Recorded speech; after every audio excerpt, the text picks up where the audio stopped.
打个嗨，我是谢雷。今天我师妹来苏州，我现在出去买菜，晚上给她接风。好，谢谢。本来想自己烧的，但是我的厨艺嘛，想想算了，正好对面有个快餐店，打包3个菜。然后师妹呢，应该很多老粉都是有印象的，就是去年年初在苏州的松鹤楼摆的酒席，我外婆收的入室弟子。时间过得很快呀，一切仿佛还在昨天。她叫苑红，然后当时正好湖北那边曲艺团有一个全额事业编在招聘评弹演员，然后苏州这边的演员呢不愿意去那么远的地方，然后我师妹这个人她比较独立，当时她就抓住机会啊，果断去湖北入了职。那么一眨眼已经1年半了，现在看来这个决定是非常正确的，因为江浙沪啊评弹演员太多，竞争大，很多团体当中你入团10年都等不来一个编制，很多，一个萝卜一个坑嘛，要等老演员退掉才会轮到你。我知道很多粉丝会问，在湖北也有人要听评弹吗？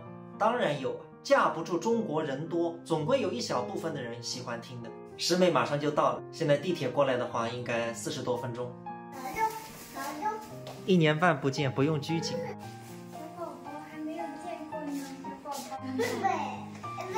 宝。好，吃吧，来坐。师兄带的特产，他们湖北那边的葛根粉。啊，谢谢。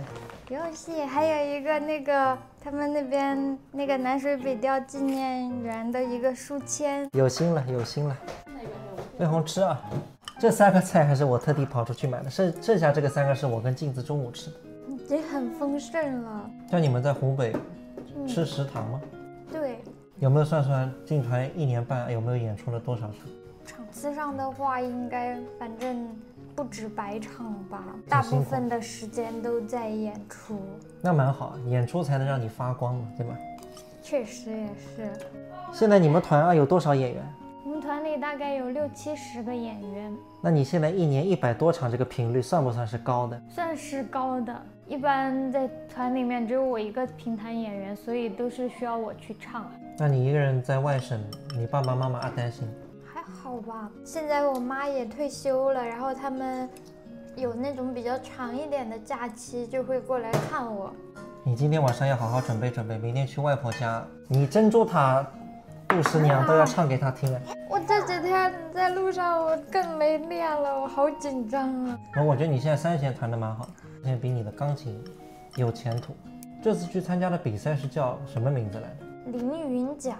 然后他的那个主办单位是中国乐器协会的，就是中国歌曲的演唱，不管是美声唱法还是民族唱法，唱的都是中国作品，比如中国歌剧、中国诗词艺术歌曲什么的，感觉还是蛮有意义的。